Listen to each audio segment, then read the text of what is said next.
ભાભરમાં ખુલ્લેઆમ દારૂનો બનાસકાંઠાના ભાભરમાં ખુલ્લેઆમ દારૂનો કાળો કારોબાર જે છે ચાલી રહ્યો છે, જે મુદ્દે હવે ત્યાંના સાંસદ ગેનીબેન ઠાકોરે પોલીસ તંત્રને ખુલ્લેઆમ પડકાર ફેંક્યો છે અને કે જોયું છે જો પોલીસ અડ્ડા બંધ નહીં કરાવે તો તેઓ પોતે મીડિયાને સાથે રાખીને જનતા રેડ પાડશે અને માત્ર ચીમકી જ નહીં પણ ગેનીબેને એસપીને પત્ર લખીને બેદરકાર અધિકારીઓ છે તેને સસ્પેન્ડ કરવાની પણ ઉગ્ર માંગ કરી છે। વિગતવાર જો આની વાત કરીએ તો ભાભર તાલુકાના અબાસણા અને ભીમરોડી ગામના લોકો લાંબા સમયથી દેશી દારૂ અને આજે નશીલા પદાર્થોના દૂષણના કારણે પરેશાન હતા। આખરે ગ્રામ્યજનો એક નિર્ણય લીધો અને પોતાની રજૂઆત સાંસદ ગેનીબેન ઠાકોર પાસે કરી, જે બાદ ગેનીબેન ઠાકોરે સ્થાનિક પાસે લોકોને ભેગા કરીને પોલીસ એસપી કચેરી પહોંચ્યા અને ત્યાં પહોંચીને ઉગ્ર રજૂઆત કરી છે। સાંભળી તેમણે સ્ટેશનની મુલાકાત લઈને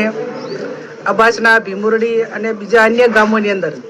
જ્યાં પણ દેશી દારૂના અડ્ડા હોય, ઇંગ્લિશ દારૂ હોય કે અન્ય નશીલા પદાર્થોનું જે વેચાણ થાય એના ઉપર કાયદાકીય રીતે પગલાં લઈ અને લોકો જ્યારે પોતે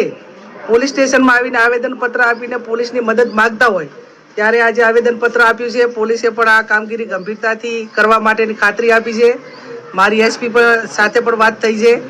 અને આવનાર સમયની અંદર જે 2-3 બાબતો માટેનું ધ્યાન અહીંના લોકલ પોલીસ સ્ટેશન ભાભરનું જે દોરવાનું હતું કે જે ગામડાની અંદર સદંતર ગામ લોકોએ સાથે મળીને દારૂ બંધ કર્યું હોય ત્યાં બીજા ગામોમાંથી કે ટાઉનમાંથી કઈ રીતે સપ્લાય થઈને ત્યાં જાય છે તો એના ઉપર રોક આવે અને જે તે પોલીસનો સ્ટાફ જ્યાં જવાબદારી સોંપી છે એમના જે કાંઈ એરિયાની અંદર કે એમના તાબામાં આવતા જે બીટ હોય એ બીટમાં દારૂ પકડાય તો પોલીસને પણ સસ્પેન્ડ કરવી આ પણ અમે માગણી કરી છે। અને બીજું કે આવનાર સમયની અંદર આ ભાભર સિટીની અંદર સીસીટીવી કેમેરા લાગે જેથી કરીને નાના મોટો જે ક્રાઇમ થાય એ કોઈ ફરિયાદ કરે કે ના કરે પણ સીસીટીવી કેમેરો એનો પુરાવો રહે। એટલે આ 2-3 બાબત અહીંના ડીવાયએસપી પણ હાજર છે, મેડમ પીઆઈ પણ હાજર છે અને આ કામ કરવાની અમને સંપૂર્ણ રીતે ખાતરી આપી છે અને અમે પણ પોલીસ આ રીતે કામ કરશે અને આ રીતનું યુવાધન એ આ દારૂની બરબાદી નશીલા પદાર્થોમાંથી બહાર નીકળે અને એક આપણી તંદુરસ્ત પેઢીનું નિર્માણ થાય એ ચિંતા બધા સમાજોની છે અને એ સમાજો સાથે તાલ મિલાવી અને પોલીસ કામ કરે અને પોલીસ પોતે કામ નહીં કરે તો એના એવિડન્સ સાથે કદાચ ઉપરના રજૂઆત કરવી પડે કે એના પુરાવા મૂકીને ઉપના અધિકારીઓ અને અમારે તમારે ત્યાં રેડ નથી પાડવાની પણ ગેનીબેનનો ફોન આવ્યો એટલા માટે કરીને અમે આવીએ છીએ તો અમે આવા પહેલાં બધું હગે વગે કરી દેજો। પણ બેન તમારી સામે આટલા બધા પુરાવા છે તો તમે પુરાવા સાથે યોગ્ય પ્લેટફોર્મ પર રજૂઆત કેમ નથી કરતા? વિધાનસભાનો ગૃહનો પુરાવો તમારે જોતો હોય તો હું આપીશ, રેડ રાતે 3 વાગે પાડી એનો પુરાવો હું આપીશ। આજ સુધી મેં બુટલેગરોનું લિસ્ટ ડીએસપીને અનેક વખત સંકલનમાં લેલું। અહીંયા ગુજરાતની અંદર અને પોલીસ ખાતામાં એવું છે નીચે પીઆઈને કહીને તમે ફરિયાદ કરો તો સીધો જ ફોન કરીને કહે કે ભાઈ અમારે તો નહોતું આવવું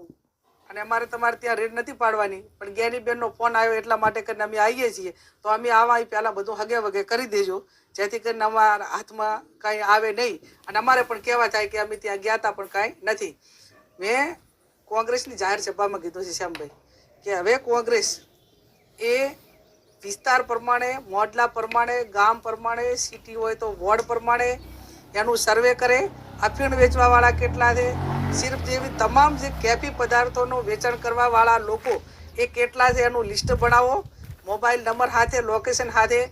પીઆઈને આપો, ડીવાયએસપીને આપો, એસપીને આપો અને રાજ્યના ગૃહમંત્રીને આપો કે ભાઈ આ રહ્યું આ લિસ્ટ, આટલી બધી બદીઓનું કોણ વેચાણ કરે છે। આવનાર સમયની અંદર અમે આ સર્વે કરવાના છીએ અને છતાં પણ પગલાં નહીં લે તો પછી ક્યાંક રેડ પાડવી પડે, જન આંદોલન કરવું પડે, મહિલાઓને આગળ આવવું પડે। આ ગુજરાતની એક નામોશી ગણાય। તો દોસ્તો વિડીયો પસંદ આવે તો વિડીયોને એક લાઇક અને ચેનલ પર નવા હોય તો ચેનલને સબસ્ક્રાઈબ કરી દેજો અને આવા જ વિડીયો જોવા માટે અમારી ચેનલ સાથે જોડાયેલા રહેજો। ફરી મળશું એક નવા વિડીયો સાથે।